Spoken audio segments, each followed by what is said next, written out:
Good morning and welcome back to the Liverpool Daily News. I'm James Martin, back after a couple of days away, and today I'm joined by Ben Bocsack. Nice to be with you. Today we've got some transfer news and we've got some questions ahead of Arsenal, shall we say.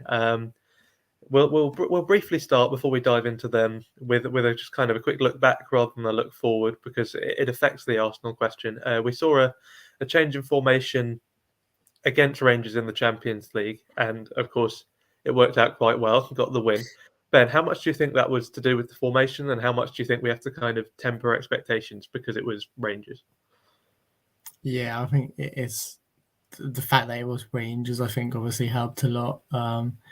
You'd expect Liverpool to beat Rangers by at least 2 goals. So I think we have to be a bit cautious about that. Obviously, we've had a few false starts already this season, like the Bournemouth game, and a few others as well, Ajax, for example. So I am a little bit cautious about taking too much from that game, but I did like the way Liverpool set up against Rangers, and it was something to ponder. I mean, we spoke about potentially playing a 4-3-2-1 at the start of the season in pre-season when Darwin Núñez arrived as a more sort of traditional number 9, and that 4-4-2 at times kind of resemble that formation with Jota dropping back. So I would like to see more of it, and I think Klopp's talking about creating a new evolution at Anfield, a new way of playing, and it would be interesting to see him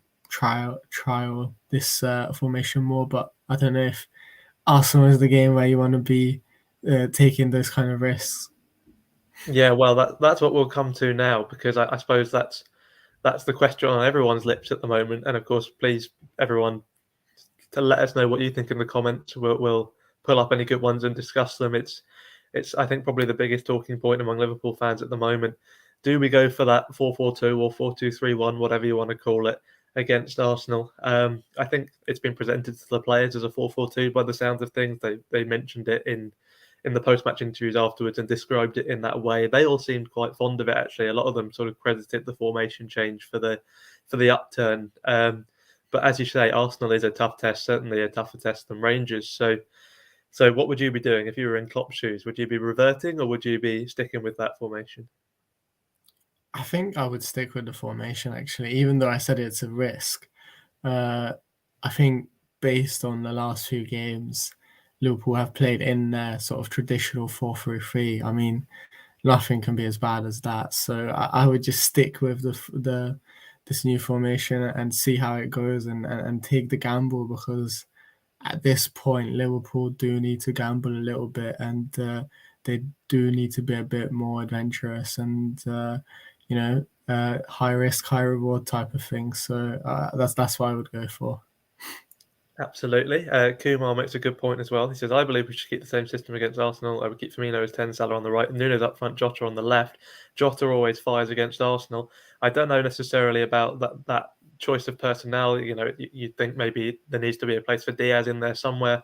But, an extra attacking slot does open up more room for Jota, who has perhaps been the biggest victim of some of Liverpool's most recent acquisitions. If you look at Núñez in particular, I suppose, and Diaz as well, he's found himself missing out a bit more, despite the fact he's been in great form since he's arrived. And yeah, he does seem to like a game against Arsenal. So maybe this is where we slot him in. Yeah, I mean, Jota needs a goal. He hasn't scored one in 18 games for Liverpool. So if it's going to come, it might be against Arsenal, since Kumar says he is very prolific against Arsenal.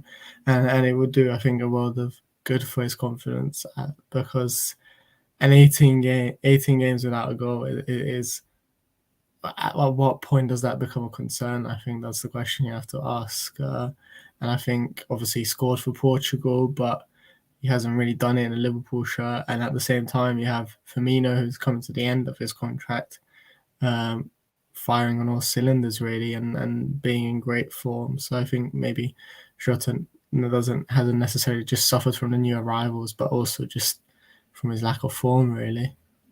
Yeah, fair enough. To be honest, I hadn't realised it was that long. That's gone under my radar a little bit. That is, yeah, I'm surprised by that. But like you say, he did score for Portugal, and maybe some of those 18 games he hasn't been in from the start. He's been sort of adjusting to a more kind of bit part role. But yeah, when you're a striker and you don't score for that long, I suppose questions are raised. It would be good to see him get back on the score sheet. Tayo says, if we turn up on Sunday, we will win. I can't say I'm quite so confident. I think Liverpool need to do a little bit more than just turn up. Arsenal are in fairly scary form at the moment, aren't they, Ben?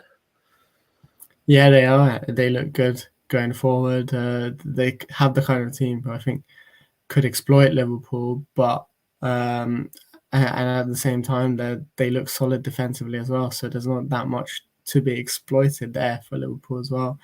But I was going to say, based on previous encounters with Arsenal, Liverpool have found it pretty easy going against Mikel Arteta's side. I mean, the only exception I can think to that rule is during the pandemic after Liverpool had already won the league when they kind of struggled. But apart from that, Klopp has kind of had the better of Arteta in most of the encounters they've faced together, and I think that gives Liverpool some optimism. But then again, this Arsenal is a different level this season. Yeah, I mean, they were delighted with their 2-0 defeat last season because it was a slightly better defeat than they normally get. But yeah, it is unfortunately a different Arsenal side. It will be a tough game. But as Kumar says, they're not massively tested yet, and we might be going there as underdogs this time.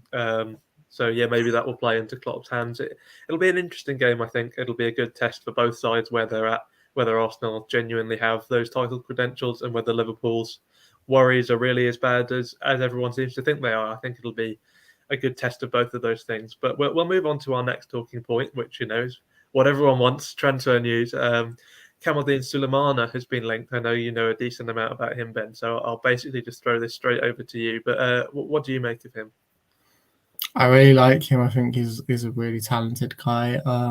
Seems like a very confident player as well. I interviewed Jeremy Seafor, who was the scout who discovered him in Ghana for Right to Dream. It was really exciting when I spoke to him about not just Kamaldeen's ability, but his sort of mentality, how he wants to be the best. And that's the kind of attitude you would want in a Liverpool player.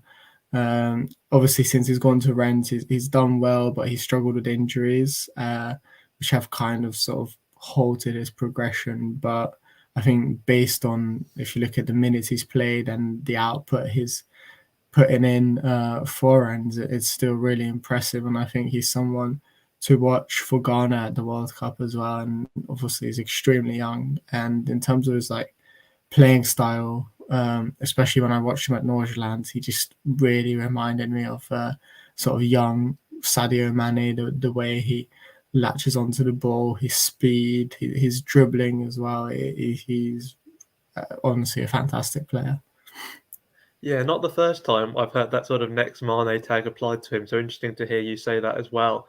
Do you think maybe there's a question of right player, wrong time? If that's the case, do you think maybe Diaz has that slot kind of locked down, and then there'd be questions over where Sulemana fits in, or do you see him as more of a versatile option across the front three? I mean, he can play on the right, I think. So it wouldn't necessarily be. I think that the only reason it would be right player at the wrong time sort of thing is because I still think he needs to play regularly for Rennes and sort of get used to senior football and at that level, even though he's had a season now at Rennes. But like I said, that was kind of disrupted by injury. So I think I don't think he's necessarily ready for the step up to a club like Liverpool. He could certainly be a solid backup option, but at his age, I think he would benefit more from playing regularly, and he certainly has the potential in the future to be a Liverpool quality player. But for now, I think it's a bit too early to be talking about such a big move. Yeah, it does feel like the sort of player where Liverpool normally let them have at least 1 or 2 more years and potentially even one more transfer before they make their move. I mean, I think Rennes were in some form of European football last season. Were they in the Conference League potentially? But it's not like he's had a wealth of top level Champions League experience or anything like that, which is what Liverpool would normally look for when scouting from those kind of slightly lower down leagues. I mean, obviously the French league is in the traditional top 5 leagues, but it's not one Liverpool frequent because the quality is not what it is elsewhere. So yeah, maybe that's one where they're keeping an eye on him, but aren't necessarily plotting anything imminent. But if we sort of turn back the clocks a year, everyone was looking at Rennes and talking about Jeremy Doku, weren't they? So if you were if you had to pick one of them, which way do you reckon you'd be leaning there? Oh, Sulemana, I think he's the better player. I think Doku is really impressive on the ball, and he's very good at dribbling and going forward and progressing the ball. But Sulemana for me has the end product and the final third ability, which Doku lacks at the moment in terms of his decision making. So for me, I think Sulemana is the better player, and that's who I would go for. And he doesn't necessarily need to get a transfer elsewhere to prove himself. I think he just needs to have one really good season, like Rafinha or Dembele did at Rennes, and then Liverpool should go for him. But at the moment, he's still it feels like he's a bit inconsistent at times, and I think he needs to get into the river of things before he's ready for the step up to the Premier League. That's fair enough. Kumar says the point is that we need to sign young wingers and train them in the mould of Salah and Mane and then integrate them into the first team. And then he says you take Saka, Nketiah, Smith Rowe and Martinelli as examples. They've been brilliant for Arsenal. That's certainly true. So that'll be an interesting sort of dynamic at the weekend when we see the kind of maybe Arsenal are at a point where Liverpool were a few years ago with these young players sort of slowly coming into their prime together. Maybe Liverpool need to get back to that blueprint. But, Liverpool would say, look, we've got Diaz, we've got Jota. Nunez obviously hasn't hit the ground running just yet, but he certainly fits that mould as well. Hopefully the plan is for them to be integrated over the coming weeks. But like we said, it'll be a fascinating game. It'll be a good test of where both sides are at. So we look forward to that. We look forward to any further updates on Sulemana and any other transfer news. We'll bring all of that to you right here every morning. So keep watching these streams for that. Meanwhile, today, be sure to check out all of our content across liverpool.com and over on the Blood Red YouTube channel. Thanks a lot for getting involved, and we'll see you again soon.